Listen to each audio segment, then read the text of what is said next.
Cuando nosotros cantamos, Señor, queremos que tu gloria llene este lugar, es un deseo que el Espíritu Santo pone en nosotros. ¿Qué límite puede tener Dios para volcarse sobre nuestra vida? El deseo de Dios es que su gloria llene este lugar. ¿Y cuál podría ser el obstáculo para que ese milagro se dé?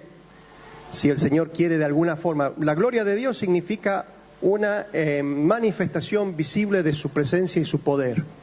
Cuando dice se veía la gloria de Dios, era porque hubo un hecho, milagro, algo sorprendente que dejó ver que Dios estaba presente. Y nosotros queremos eso. Le pedimos a Dios ver su gloria. ¿Cuál sería la razón por la que Dios muchas veces no deja ver su gloria entre nosotros? Bueno, la palabra nos alumbra mucho sobre esto y cada vez que la abrimos tenemos el desafío de hacerle lugar a la gloria de Dios. ¿Usted le quiere hacer lugar a la gloria de Dios? En el libro de Ezequiel encontramos una visión del profeta que nos deja muy claro un tema como este. Porque el profeta está siendo llevado por el Espíritu a distintos puntos de la ciudad. Y el pueblo de Dios estaba siendo examinado y monitoreado desde el cielo, pero con la compañía del profeta, porque Dios le dijo a Ezequiel, vamos que te muestro. Y habían algunos lugares secretos y oscuros donde el Espíritu de Dios metía al profeta y le hacía ver cómo se comportaba el pueblo. ¿Lo han leído? Había, por ejemplo, un lugar dentro del templo que habían reservado para hacer algunas maldades, y era como una cámara secreta. La gente que tenía que guardar la santidad del templo dedicaba ese lugar para algunas cosas que no tenían que ver con el propósito. Incluso estaba señalado por Dios que esas cosas no correspondían. Habían enterrado muertos por ahí, y de entre esas cosas también señalaba Dios algunas fiestas y cosas que ocurrían en la oscuridad. Después el profeta es llevado también a lugares donde habían por ahí cosas que nadie podía saber. Sí, no existían los drones en ese tiempo. No había satélite ni forma de ver lo que ocurría en algunos rincones de la ciudad, pero el Señor lo llevó al profeta y le dijo, mirá lo que están haciendo esta gente.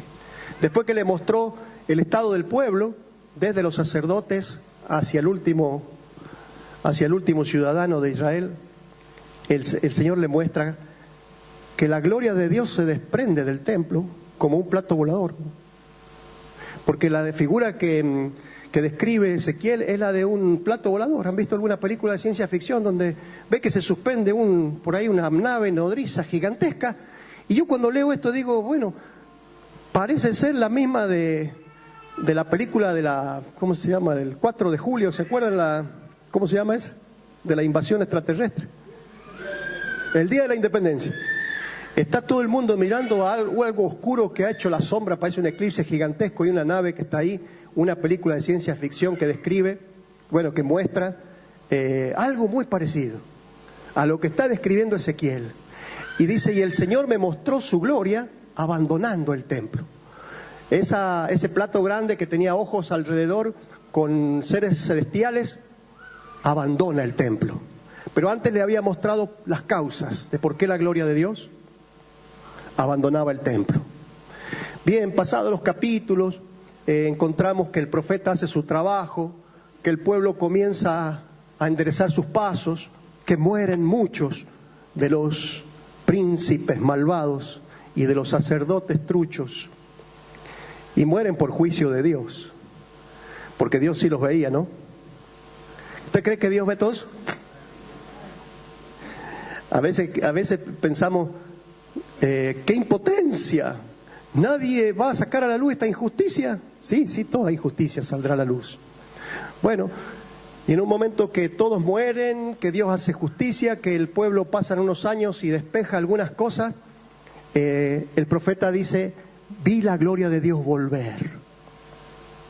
Y a ese mismo plato, con esos mismos seres vivientes, vuelve y se deposita en el templo. Un templo nuevo, un templo que Dios le había mostrado y de qué forma precisa tenía que obedecer el pueblo para que ese sea el lugar de la gloria de Dios. Bueno, es simbólico y lo que nos enseña el Señor es que para que su gloria se deposite en su pueblo es necesario que el pueblo le haga lugar, limpie, ¿sí? Y le obedezca. La obediencia que Dios espera de nosotros es una obediencia perfecta, no condicionada, no con límites. Y nosotros por ahí podemos pensar, así que para yo recibir una visita así de Dios, misericordias, bendiciones, promesas, tengo que tener una vida tan prolija, tengo que tener una obediencia tan perfecta. En realidad lo que nos muestra el Señor es que la obediencia perfecta en realidad no es posible para nosotros por las condiciones en las que nosotros estamos, nuestra debilidad. Pero ¿a qué le llama Dios obediencia perfecta? Bueno, a esa actitud de un siervo, de un hijo de Dios, de querer estar en buena forma delante de Él. Una actitud de hacerle lugar al Señor, sacando, despejando todo lo que por ahí descubrimos que es perjudicial para tener esa amistad cara a cara con el Señor. Nos perjudica esto, lo descubrí, lo saco. ¿Y es perfecta tu obediencia? No, si me la has estado mandando. Pero en este momento que se ha hecho la luz en mi corazón, voy a dar otro paso. Voy a abrir espacio. Voy a esperar que la gloria de Dios descienda porque estoy ajustando mi vida a lo que estoy descubriendo por su palabra, por su luz. Entonces la obediencia perfecta es la de aquel que sabe, escúcheme esta palabra, ¿están todos conmigo? Hacerse cargo de sus errores, de sus pecados, de sus maldades. ¿Quiere preguntar al que tiene más cerca, ¿te haces cargo de tus maldades? Algunos cabecean así. ¿Te haces cargo de tus maldades?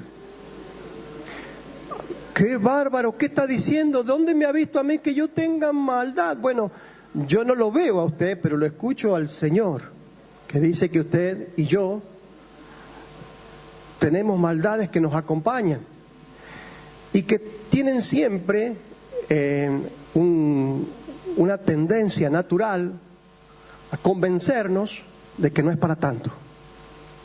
Sí, yo quiero hablar de esto, del poder que hay en la confesión. ¿Usted quiere la gloria de Dios en su vida? Tiene que aprender el poder que hay detrás de la confesión, ¿sí? Y aprender el arte de librarse de las excusas. Están siempre interfiriendo. Siempre van a haber excusas para no hacernos cargo, que tienen por ahí dos propósitos, ¿no? Las excusas son para dejar nuestra vida en una buena posición. ¿Para qué sirve la excusa? Y para que no se vea tan mal mi actuar, ¿sí? Porque cuando uno manifiesta alguna maldad, es porque su condición no está del todo transformada, no ha sido regenerado, hay algo que todavía está ahí oliendo mal. Entonces no es solamente que yo me excuso para que no vean lo mal que hice, sino para que no vean que soy malo, ¿sí? ¿De dónde surgen nuestras maldades? De algo que hay dentro de nosotros, de lo que abunda en nuestro corazón, habla nuestra boca. Y nuestras acciones son el fruto de lo que es nuestra naturaleza, de lo que es nuestra alma. Ahí es donde Dios quiere que nosotros nos enfoquemos. Entonces las excusas nos perjudican, porque siempre están buscando dejarnos en buena posición. ¿Y para qué más sirven las excusas?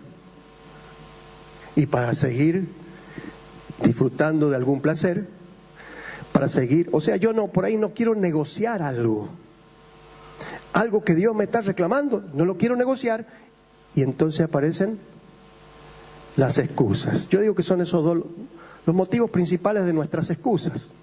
No quiero perder mi posición, no quiero quedar en vergüenza. Entonces, algún culpable hay que no soy yo. Las condiciones son malas, no se me dieron. Entonces, por eso me salió mal. Él me provocó, las cosas están afuera de mí. ¿Sí? Entonces, trato de guardar mi posición. Y además, por ahí las excusas también me ayudan a seguir siendo el mismo. ¿Qué quiere el Señor? que aprendamos el arte de la confesión, a cara descubierta, ¿sí? Barriendo con la vergüenza y con todos esos obstáculos que impiden la gloria de Dios en nuestra vida. Así que el que aprende a confesar sinceramente y hasta lo más profundo de su corazón, buscando la luz del Señor en las raíces de las intenciones, de sus malas acciones, esa persona es candidata al éxito, es lo que nos enseña el Señor en su reino. Se puede llegar al éxito en cualquier otro lugar, con excusas, con mentiras, con maldades. En el reino de Dios no es posible que atesoremos, que guardemos algo que Dios señala negativo y que de todas formas podamos avanzar. No se puede. Dice que es necesario despojarnos. ¿Y cómo uno se despoja del pecado? ¿Cómo nos despojamos del pecado? Confesando. Mire, no vamos a encontrar la persona perfecta en obediencia, pero el Señor espera que nuestra obediencia sea perfecta. ¿Y a qué se refiere el Señor? Y que cuando descubres por la luz del Espíritu Santo ese mal manifiesto en una obra o ahí trabajando internamente de forma invisible, lo confieses, lo expongas y busques cancelarlo. Cuando la palabra de Dios habla de pecado, muchas veces lo hace en singular. ¿Ustedes han visto que dice pecado? Se refiere a algo distinto de cuando habla el pecado en plural. Cuando habla de pecados, estamos hablando de acciones. Dígame una. ¿La que hace usted? Mentir, chusmear. No hacen ninguna maldad ustedes. O sea, gritar, enojarme, maldecir, sacarle el cuero a los parientes.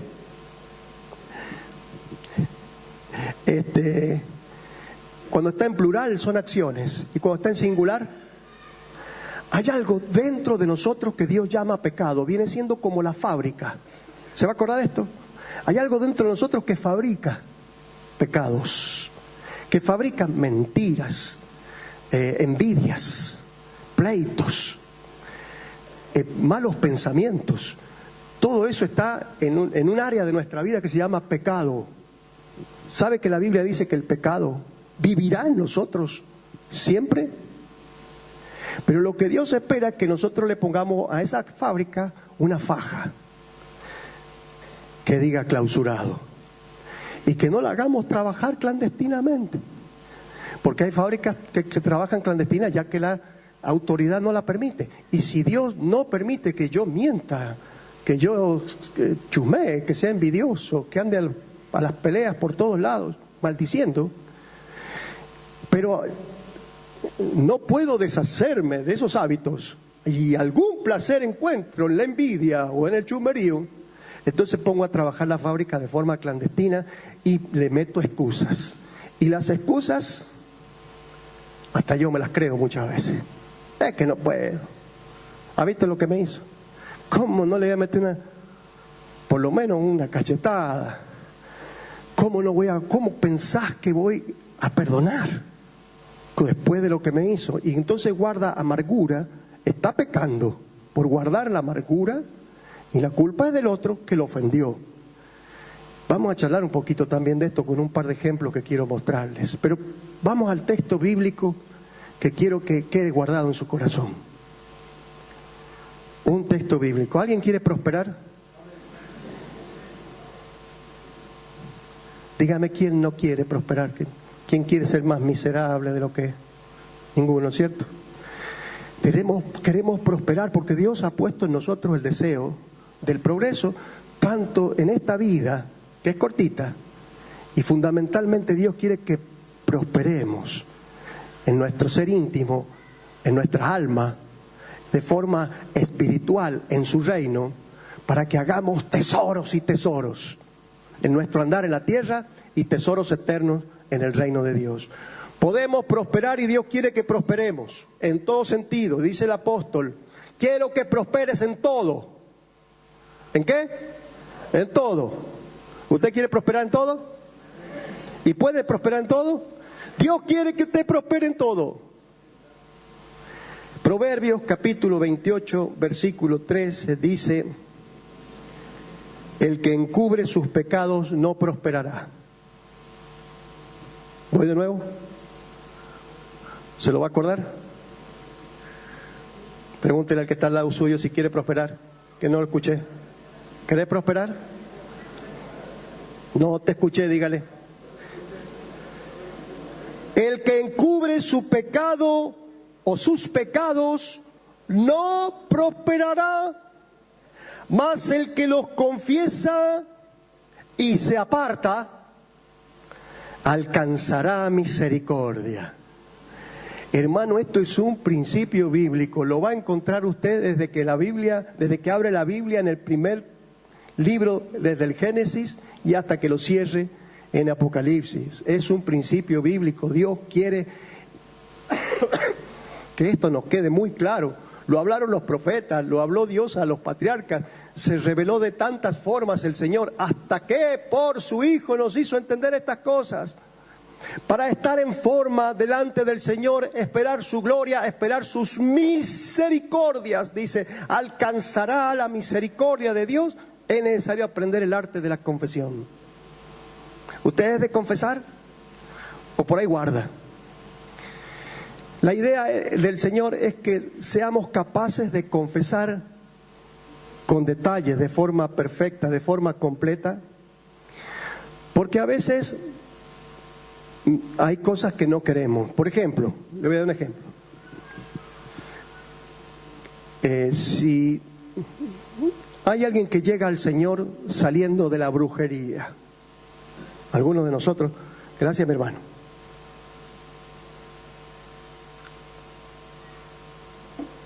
sale de la brujería, ¿cuál ha sido el motor o la motivación para que una persona se especialice en el ocultismo? ¿A usted se ha preguntado alguna vez por qué se le da por ser bruja? ¿Por qué se le da por la magia negra al viejo este? ¿No? Bueno, hay sensaciones internas, por supuesto pecaminosas, serias, que tienen que ver con el deseo del poder, el deseo del prestigio, el deseo de la posición. Se ve no solamente en la brujería, ¿no es cierto? Está en nosotros el mal, se fabrica y de alguna forma se da a la luz. Cuando la fábrica produce, hay acciones. En algunos casos, ese deseo de poder lo lleva para el lado de la brujería y empieza a hacerle daño a la gente, pinchando muñequitos, haciendo cosas sucias con huesos de muertos. ¿Qué más hacen? Cosen los sapos y otros daños más. Todo ese tipo de cosas en las que involucran a otros que andan buscando lo mismo, son pecados que tienen que ver con ese deseo de poder. Incluso algunos que no cobran, ¿han visto? La voluntad. No, mire, esto es porque yo nada más quiero hacer el bien. Hay algo oscuro y perverso. ¿Qué pasa si viene y se convierte? Y confiesa, yo he sido brujo, yo practicaba la magia negra, pero ahora Dios me ha puesto de profeta. Así que te voy a decir algo a vos, que tenés esa cara, a vos, y empieza a hacer la misma historia, casi lo mismo, pero ahora disfrazado de profeta. O sea, él dejó de producir una serie de productos de esa fábrica de maldad, pero no cerró la fábrica porque todavía está el placer del reconocimiento de su posición, de su poder. Y ahora ya no es brujo, pero es profeta. Yo no creo que a alguien que fue adivino, Dios lo ponga de profeta en la iglesia. Qué sé yo, por ahí sí, pero es lo más sensible que tiene. Es lo que tiene que atacar, es lo que tiene que trabajar. Y si de repente fue adivino, fue brujo y anduvo en toda esa oscuridad, viene a la iglesia y dice, Dios me ha dado palabra de conocimiento, yo le voy a decir, hermano, te reprendo, Porque vos primero tenés que cerrar la fábrica del placer del poder, del deseo del reconocimiento, de la cuestión pecaminosa que te llevó a la brujería, que todavía está produciendo y está en acción. Y esta vez capaz que es más dañina que aquella. Ahora él puede tener una excusa, ¿no es cierto? Una linda excusa para guardarla. No. Yo me siento muy bien sirviendo al Señor. La luz no fue a lo más profundo de su corazón y con una linda excusa interrumpió allí el trabajo del Espíritu, porque hay algún placer que no quería negociar. Le voy a hacer un ejemplo más rápido o más fácil. Antes le gustaba el chisme y se juntaba en las esquinas y a tomar mate y todo lo que hablaba de la familia, de los vecinos, de todo el mundo. Se convirtió y reconoció y confesó el pecado. Mire, yo he tenido una lengua terrible, así que pido a Dios y confieso que el Señor me limpie y enderece mi lengua para que le sirva a Él. Y ahora quiero que se enteren que hay 2 o 3 necesidades de oración muy importantes, porque he visto en qué andan un par de jóvenes que se andan escondiendo. Usted sabe que los he visto y también he escuchado de unos hermanos que entonces lo trae ya disfrazado de pedido de oración. Sigue activa la fábrica. Y hay excusas. Y cuando el Señor a nosotros nos pide eliminar el producto, la maldad, los pecados, también nos dice apártese. No solo confiese, sino aparte. Quiere decir clausure la fábrica. ¿Están de acuerdo? ¿Se entiende eso? Usted puede verlo dentro suyo, a ese bichillo en acción, trabajando allí la maquinaria de la máquina. Lo puede descubrir que ya no es como era antes y que por ahora por ahí disfrazado no parece tan perverso, pero lo puede ver que está trabajando todavía. A mirarlo, por supuesto, en mi vida. No puedo ver la fábrica que trabaja en cada uno, porque cada uno tenemos nuestras propias concupiscencias y somos diferentes. A uno le lleva para un camino, a otro le lleva para otro, a uno le lleva por producir un producto malo y a otro.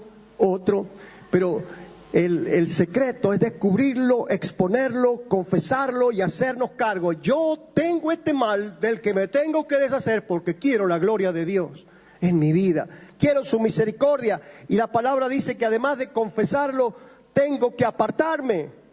Si me aparto, alcanzaré misericordia. Quiere decir que puedo prosperar.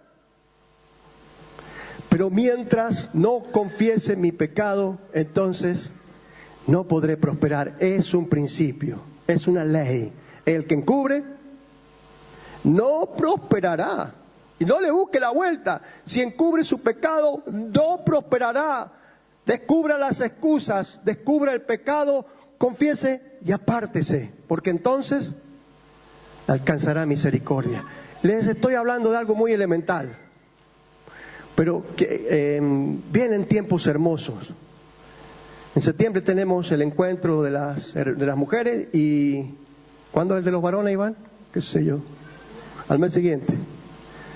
Todavía no tenemos reunión de varones para ver cuándo es el encuentro y sabemos que el Señor nos visita con su gloria en esos momentos. Vamos a tener los encuentros y usted va a ver que la iglesia se va a llenar de la gloria de Dios. Pero me gustaría que desde ya le hagamos lugar. ¿Quiere hacerle lugar a la gloria de Dios? Antes del encuentro de mujeres, ¿puede el Señor visitarnos? Depende de usted.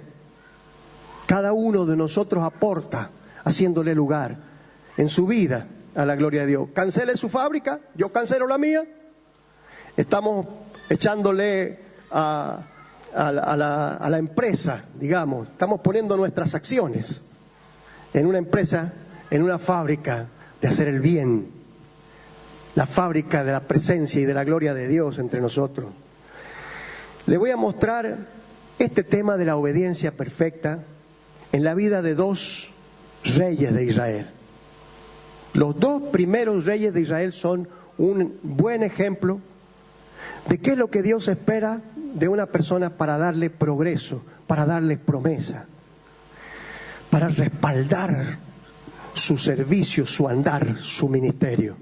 Porque Dios ungió 2 reyes Y Dios esperaba respaldar a esos dos reyes de la misma manera. Esos dos reyes tenían que darle al Señor la seguridad de que la unción estaba en buenas manos. Entonces la presencia de Dios guardaría a esos reyes y sería exitoso todo su trabajo, toda su gestión como rey, tanto para su vida como para su pueblo. El primer rey de Israel se llamó Saúl. Le voy a invitar a ver por qué Dios desechó a Saúl. ¿Usted sabía que Dios lo desechó, no es cierto? En el libro de Samuel, primera de Samuel, capítulo 15.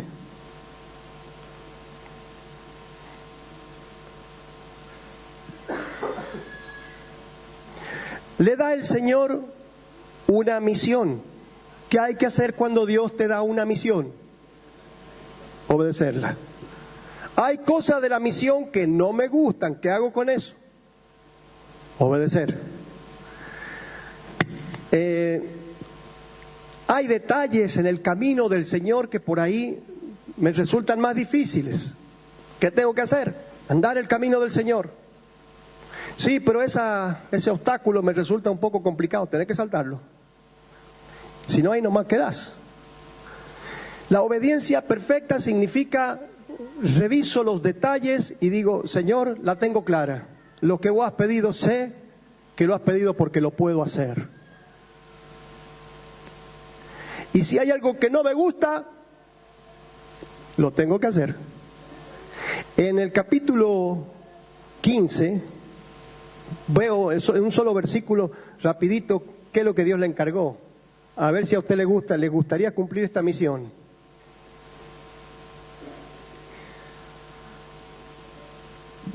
¿Qué le dije? Versículo 5. Versículo 3. Le dio esta misión: ve pues, hiere a Amalec, destruye todo lo que tiene, no te apiades de él. Mata a hombres, mujeres, niños, aún los de pecho, vacas, ovejas, camellos y asnos. Venía juicio sobre Amalec. El Señor había visto que no se podía rescatar nada de ese pueblo, como ocurrió con los pueblos de Canaán que el Señor mandó destruir. La cultura de esos pueblos había llegado a tal nivel de pecado que la única que quedaba era el juicio. Por eso es que, por ejemplo, Sodoma y Gomorra fueron sepultados en fuego. Describe el nivel de maldad, sacrificios de niños, las maldades sexuales y todo tipo de injusticias que se cometían. Algo así estaba ocurriendo en Amalec y el Señor le dijo al rey: yo quiero que hagas desaparecer ese pueblo con todo lo que tiene. No hay nada limpio, no quiero que se quede nada. Pero usted sabe que el rey Saúl, cuando vio que las vacas estaban lindas y ya se ilusionó con unos buenos asados, dijo: esas ovejas tienen mucha lana. La verdad que no tiene sentido alguna de las cosas que Dios me ha pedido. Y le voy a hacer caso, por supuesto. Vamos a ir a destruir el ejército de Amalec. Vamos a matar a la gente. Y llegó el rey y dijo: mirá, hay cosas valiosas aquí. No hagamos textualmente como nos había dicho el profeta, como nos mandó Dios, sino fíjense en algunas cositas que sean rescatables, las pongamos aparte. Le voy a leer desde el versículo 19. Viene el profeta al que el Señor le llevó el detalle de lo que había hecho Saúl. El profeta se presenta a Saúl y le dice: ¿por qué no has oído la voz de Jehová? Te has vuelto al botín, has hecho lo malo ante los ojos de Jehová. ¿Qué se hace cuando Dios te dice has hecho lo malo? ¿Usted escucha a Dios cuando le dice has hecho lo malo? Escúchelo, aprenda, porque Dios lo dice. No solo a Saúl, Dios nos dice: has hecho lo malo. ¿Por qué has hecho lo malo? Y Saúl respondió a Samuel: no, yo he obedecido la voz de Jehová. Fui a la misión que el Señor me envió. Es verdad, fue, ¿no es cierto? empezó a obedecer, ¿cierto? Y he traído al rey, o sea, al rey le perdonó la vida, pero destruía a todos los amalecitas. Ahora sí, mira lo que ha hecho el pueblo. El pueblo tomó del botín ovejas y vacas, tomó las primicias del maldito, del anatema, para ofrecer sacrificios a Jehová Dios en Gilgal. Cuando el profeta le dice de parte de Dios, has hecho lo malo, él dice, no he hecho lo malo. Yo fui a donde Dios me mandó. El que hizo lo malo fue el pueblo. El pueblo no se mandó solo. Usted sabe que el pueblo recibió la orden del rey para guardarse las ovejitas más gordas, las más lanudas y las vacas que más le hubieran rendido. Entonces él, como justificando que serían para un sacrificio al Señor, terminó desobedeciendo. ¿Cuántas veces nosotros justificamos porque hay algo bueno en lo que Dios me dijo que no hiciera? Y yo tuve que hacer una mentirita, o yo tuve que hacer una acción un poco oscura, en desobediencia, para que salga bien lo que Dios quiere que yo haga. ¿Le ha pasado?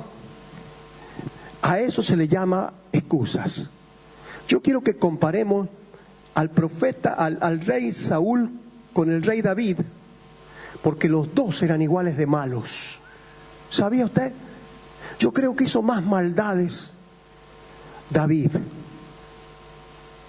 Pero ¿por qué encontró Dios un corazón perfecto y una obediencia a la cual respaldar y un rey al cual posicionar y darle el liderazgo y darle la autoridad y dejarlo en pie en su reino firme hasta el último día de su vida en el rey David y no en Saúl? Está simplemente la diferencia en este detalle. No fui yo el que hice lo malo. La acción de David fue tremendamente más, yo diría, más abominable. Fíjese en 2 Samuel. Ya estamos con el otro rey. El título dice David y Betsabé. ¿Conoce la historia? Se la cuento para las visitas. El rey David, en lugar de estar en el campo de batalla, se había quedado a holgazanear en el palacio. Estaba con pereza. ¿Vieron la película La Fiaca? Me da risa Brandoni, creo que no. ¿Por qué no va a ir a trabajar? Tengo fiaca. Bueno, pero tenés que ir a trabajar. No, tengo fiaca. Y hay que ir a la guerra. Bueno, vayan muchachos, ahí va Joab, Abisaí y los generales a cargo. Yo me voy a quedar un poquito a tomar sol en la terraza. El primer pecado de la pereza o de la desobediencia del rey, porque en ese tiempo, por una cuestión de tradición y ya ley, los reyes iban a la guerra. El versículo 1 dice, aconteció al año siguiente en el tiempo que salen los reyes a la guerra. David envió a sus generales. ¿Sí? Y el versículo 2 dice, y sucedió un día al caer la tarde que se levantó David de su lecho y se paseaba sobre el terrado de la casa real y vio desde el terrado a una mujer que se estaba bañando, la cual era muy hermosa. Es largo el capítulo, no se lo voy a leer, le voy a decir cuáles fueron los productos de la fábrica de maldad que salieron de la cabeza y de las acciones del rey. La codicia, el adulterio. ¿Quién me dice otro más que hubo ahí en ese capítulo? Homicidio.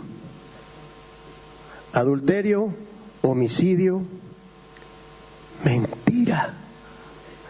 Y una maldad tratando de tapar la otra, la fábrica produciendo y produciendo. Y este fue más dañino que Saúl. Porque cuando uno lee de la forma que mató al esposo de la mujer que él codició para quedarse con la mujer, la forma en que actuó para tapar su pecado y que el pueblo no se entere, la forma sucia en que lo mandó al frente y le dijo a los demás que se corrieran para que él pelee solo contra el ejército enemigo. Claro, lo manda en primera fila y la orden es, cuando vengan los filisteos, córranse y déjenlo a Urías solo, para que muera. En todo ese producir maldades, encuentro más pesado el mal en David que en Saúl. ¿Se acuerdan lo que hizo Saúl? Y para mí no fue tan dañino, porque al final lo que hizo fue perdonar al rey. En lugar de matar todas las ovejas, mató las flacas y guardó las gordas, se quedó con unas vacas. No es más serio lo que hace Saúl, lo que hace David. ¿Por qué el Señor tenía tanto afecto al rey David? ¿Por qué el Señor dijo, voy a hacer un pacto con David y su descendencia será para siempre? Puso a David como padre de Jesús, y el que vio Dios en David para ser también de los lomos de David, que salga un descendiente salvador, santo, perfecto, el Hijo de Dios. ¿Qué había en el rey David, me quiere decir? Y se lo va a decir el Salmo 51 que escribió. Y en esto nos vamos a quedar un ratito, ¿eh? Porque la respuesta de Saúl se acuerda, ¿no? Yo he cumplido. Pero al rey David, después de este daño, también le vino el profeta. Y el profeta le dijo, has hecho lo malo, y muy malo. Le hizo una historia al profeta para que él descubra hasta dónde había sido de perverso lo que hizo. Y el rey David dijo, he pecado. Mire el poder que hay en la confesión, porque Dios dijo, haré pacto con David. Mis promesas serán sobre él y sobre su descendencia. Quiero que veamos el poder de la confesión en el Salmo 51 y el daño que nos produce a nosotros, las excusas y el guardar el pecado. Pero antes de ir al Salmo 51, usted sabe que hay una palabra que el profeta Samuel le dice a Saúl. Quiero que se acuerde de esta. La desobediencia es como la idolatría para Dios. ¿Cómo es la desobediencia? Como idolatría para Dios, acompañada de obstinación. ¿Qué le sugiere a usted la palabra obstinación? Porque yo puedo desobedecer a Dios y no ser obstinado. David no manifestó la obstinación de Saúl. Yo he pecado. Saúl dijo, no he pecado, obedecí. Desobedeció y fue obstinado delante del Señor, por lo que el profeta le dijo, esa obstinación y esa desobediencia te hacen igual que un idólatra. Dios aborrece tanto la idolatría como esta clase de desobediencia. ¿Y qué es la desobediencia de David? No tuvo obstinación, sino que tuvo confesión. Todos nosotros, hermanos, desobedecemos. Nos mostramos en algún momento rebeldes y afloran pecados. Lo malo es la obstinación. Sepa que al pecado hay que combatirlo. El producto y la fábrica. Descubra la fábrica. Destrúyala. Póngale la faja de clausurado, ya que no puede salir de usted porque Dios quiso que estuviese siempre en nosotros esa concupiscencia ahí, a ver si lo amamos o no lo amamos. Está en nosotros como herencia de Adán, siempre estará la fábrica, no la puedo quemar. Le pido a Dios, Señor, sacame el pecado de mí. No es ese el arreglo, el pecado va a estar ahí. Pero vos quedate en la puerta con la faja de clausurado y quiero que te encargues de que ningún producto salga de aquí hacia afuera. Porque cuando el pecado da a luz, trae muerte. El pecado puede estar ahí, pero no lo haga trabajar. Suyúguelo, clausúrelo, dígale: estoy sobre ti, no vas a producir, ni de forma libre ni de forma clandestina, porque ahora esta fábrica está clausurada como si estuviese muerta, desarticulada, y ese es trabajo nuestro. Cuando el Señor dice: haz morir lo terrenal, está diciendo esto: apártate del pecado, cierra la fábrica. ¿Cómo fue que hizo el rey David después de haber caído en tanto pecado? Codicia, mentira, adulterio y por último, asesinato. ¿Podía ser perdonado el rey David? Salmo capítulo 51. Acompáñeme. Aquí encontramos el corazón de una persona para nada obstinada, humillada y quebrada, que sabe conseguir el favor, reconciliándose con Dios. Usted se tiene que reconciliar con Dios. No le ponga excusa. No le venga al Señor con que lo hace mañana. No están las condiciones. Cuando usted le dice al Señor: mañana te obedezco, usted está desobedeciendo. No fue la actitud del rey. Después del tiempo del trato de Dios, en el que ya no escuchaba al rey alegría alrededor ni dentro suyo, escribió este salmo, en el que expresa con toda sinceridad cómo espera recuperar al Señor, cómo espera el perdón de Dios. Y lo dice así: ten piedad de mí, oh Dios, conforme a tu misericordia y conforme a la multitud de tus piedades, borra mis rebeliones, lávame. ¿Usted quiere ser limpio? Dios también lo quiere limpiar. No sea obstinado, vea que está sucio. El que dice lávame es porque sabe que está sucio y sabe que no puede limpiarse poniendo excusas, llevando su vida a una posición de justicia.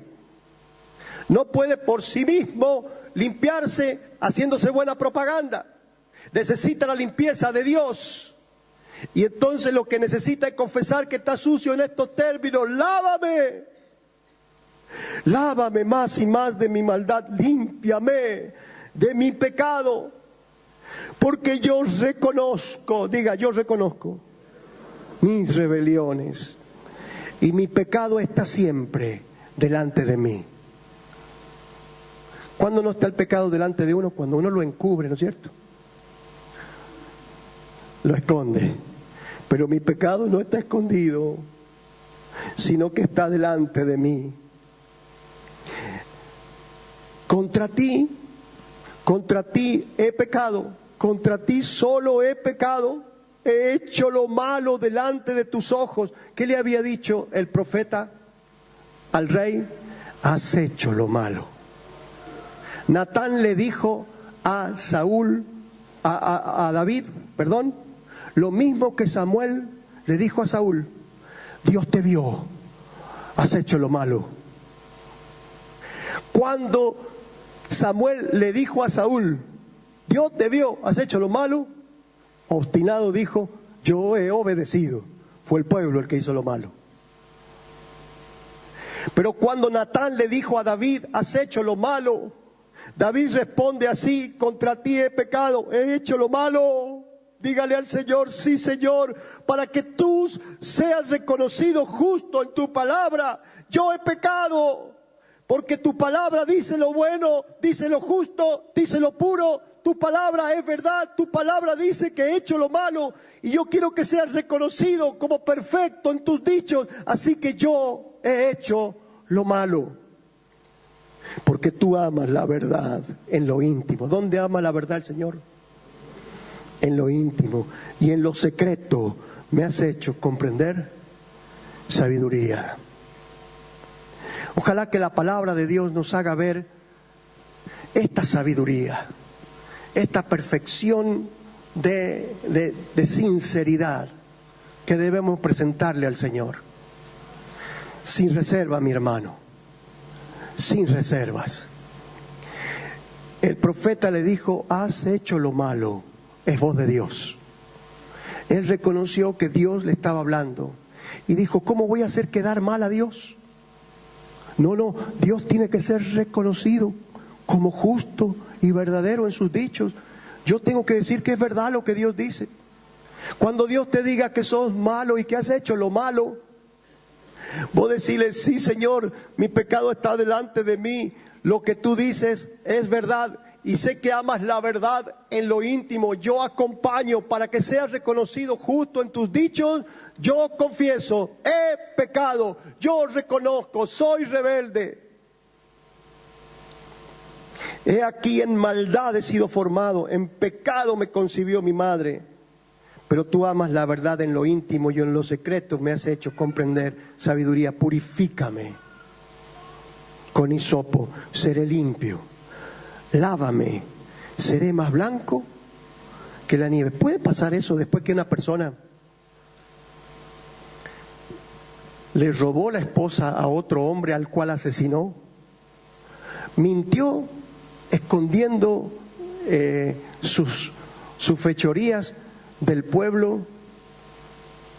En fin, cuánta oscuridad se movió en esa fábrica dentro del alma de David. ¿Será posible que Dios lo limpie, que Dios lo purifique? ¿Será posible que Dios perdone semejantes maldades? Lo único que Dios espera es este tipo de confesiones, las más sinceras. Confesiones reales sin excusas. Las confesiones sin pelos en la lengua. ¿Sí? Porque Dios te ve. ¿Sabe quién es la persona que confiesa con más sinceridad? La que tiene claro este principio: Dios ya me vio, ¿de quién voy a defenderme? ¿A quién le estoy queriendo meter el dedo en la boca? Dios ya me vio. Así que quien en temor de Dios se mueve, conociendo este principio, Dios que todo lo ve, me vio, tiene mucha libertad para decir: Señor, está diciendo lo justo, aún lo que yo no veo dentro mío, tú lo ves. Y si dice que soy malo, aunque todavía no termine de revisar toda la fábrica, y si en algún área todavía está produciendo, yo creo que me estás diciendo la verdad. Voy a buscar el mal en mí, porque quiero que me limpies. Y yo voy a apartarme del mal, porque ese es el arrepentimiento que Dios espera. No hay una confesión perfecta si uno después no se aparta. Quien confiesa y no se aparta está en la misma, se hace el humilde nada más. La verdadera obediencia se ve en los pasos. Una vez que ha confesado, se aparta y dice la Biblia: alcanzará misericordia. ¿Puede Dios perdonar? Purifícame, lávame, seré más blanco que la nieve. ¿Podrá ser más blanco que la nieve un asesino? ¿Adúltero, mentiroso? Yo creo que sí, hermano. La palabra de Dios nos indica que no hay pecado tan terrible que una confesión sincera no pueda despejar, porque es suficiente la sangre de Jesús. De maldad que haya en tu vida, ¿cómo vas a desperdiciar la limpieza del Señor excusándote, guardando, escondiendo el pecado? Si vas a encubrirlo, estás perdiéndote una fortuna que se invirtió para pagar por tu pecado. Le está diciendo al Señor: así que traes todo el precio de mi rescate, pero no lo necesito porque no he pecado. También le dice: mire, hazme oír gozo y alegría, porque el pecado te priva del gozo, de la alegría, te aprisiona. La culpa te aplasta, te oprime.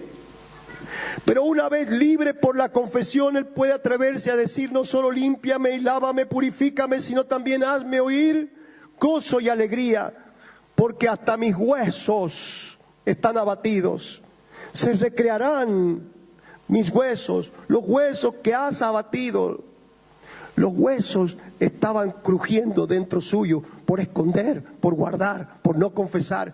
Luego de la confesión dice, entiendo, Señor, que es posible que mis huesos sean recreados. ¿Qué será recrear? Quedar como nuevo, ¿ah? Se puede quedar como nuevo delante del Señor, desde los huesos hasta el alma. Y tus canciones llegan a la presencia de Dios en olor fragante. Estás restaurado.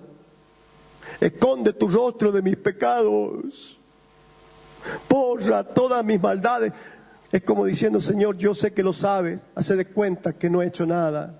¿Podrá Dios olvidar lo que hizo una persona como David? Incluso como Saúl. ¿Podrá Dios perdonar el más perverso de los homicidas, de los, qué sé yo, ¿cómo se llama alguien que mata a mucha gente? ¿Genocidas? Bueno, cuando entrábamos al penal había un área que estaba destinada a la gente del genocidio o de, ¿cómo le llamaban? Los de lesa humanidad, crímenes contra lesa humanidad. Y quisimos entrar varias veces. Pero ellos no querían recibir la palabra. Yo no sé si dirían, no necesito, soy inocente. ¿Qué pensarían en su corazón? No sé, vaya a saber. Siempre nos hicieron, acá no. Pero entrábamos a tantos pabellones y escuchábamos cuánta historia. Me dijo un muchacho muy grande que después que yo hablé del perdón, se me acercó y me hizo dar miedo. Usted dice que si yo perdono, Dios me va a perdonar. Usted dice que yo tengo que perdonar. Estoy aquí porque me han hecho una falsa denuncia. Mi mujer y su amante. Y estoy aquí por eso. Así la vena. Y usted dice que tengo... Le digo, mira, no soy yo. Dice Dios que tenés que perdonar. Y que vas a ser perdonado por el Señor, confesando tu pecado. Y se cayó de rodillas el tipo y dijo, yo confieso mis pecados y pido perdón a mi esposa, al hombre que vive con ella. Hizo una oración ahí que me dejó una sensación de alegría. Le dije, vas a ser libre. No sé si ya habrá salido. Un gitano que había ahí. Sí salió. Ojalá haya seguido el camino. Termino, mis hermanos. No lo voy a leer todo, pero acá estoy terminando. Mire lo que le dice en el versículo 11. No me eches de delante de ti. El rey sabía, David, que podía perder lo más valioso que había conseguido. No era el trono, no eran las victorias, no eran los tesoros. La prosperidad de Israel no era lo que él más quería. Siempre dijo, mi porción es el Señor. Una cosa quiero, encontrarme con Dios cara a cara. Eso era su anhelo, su deseo. Y dijo, Señor, lo que sea, para que no me eches de delante de ti y para que no quites de mí tu Santo Espíritu. ¿Anhela usted que el Espíritu de Dios gobierne su vida? Mire, apréndase esta oración, Salmos 28:13. Y que el Espíritu Santo le acompañe a recorrer su vida, la fábrica, las excusas y todo lo que hoy hemos charlado, porque usted tiene ahora material para trabajar, si es que quiere la gloria de Dios en su vida. Nos ponemos de pie. Quiero, si me acompaña el Lema con alguna música que por ahí nos ayude a orar. Quiero pedirle 2 minutos de oración. Quiero que usted ore ahí donde está y le diga al Señor, no textual del Salmo 51, dígale, Señor, yo sé que me viste. Yo confieso, yo reconozco. Dígale el nombre del mal que ha cometido. ¿Sí? Confiese sus pecados ahora. 2 minutos. Mientras escuchamos algo de música que por ahí, no sé si está el Lema. ¿Se me fue? Sí, dale, Emma. Señor.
No importa los demás. No importa los demás. Lo que te hicieron. No estás obligado a reaccionar en pecado por causa de los demás. No decidas responder mal por mal. Guarda tu corazón.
Amén. Te ruego perdones mi indiferencia, mi pereza. Aquí delante de mis hermanos confieso ser el pastor de una congregación que preciosa que Dios me regaló, me permitió pastorear, y no estoy dando la medida. Porque me distraigo, porque soy perezoso. Porque hay muchas cosas que atraen mi alma y en lugar de tener esa altura que ya debiera tener, he perdido mucho tiempo. Perdóname, Señor, no quites de mí tu Santo Espíritu. Hazme oír gozo y alegría. Se renueven tus promesas y eso produzca gozo y alegría. Bendigo a la iglesia y que tu Espíritu ministre con tu palabra toda esta semana, Señor. Porque queremos tu gloria en este lugar. Anhelamos tu gloria, tu gloria, tu gloria, mi Señor, tu gloria, tu presencia. No nos eche de delante de ti, Señor, ya llena de gloria este lugar. Amén. Amén. Quiero saber si hay alguien que no ha entregado su vida al Señor y ha venido a lo mejor como invitado, quiere hacer una oración para rendirse a Jesús. ¿Sí? Quiero saber si va a entregarle a alguien su vida al Señor en esta noche. Levánteme la mano si de los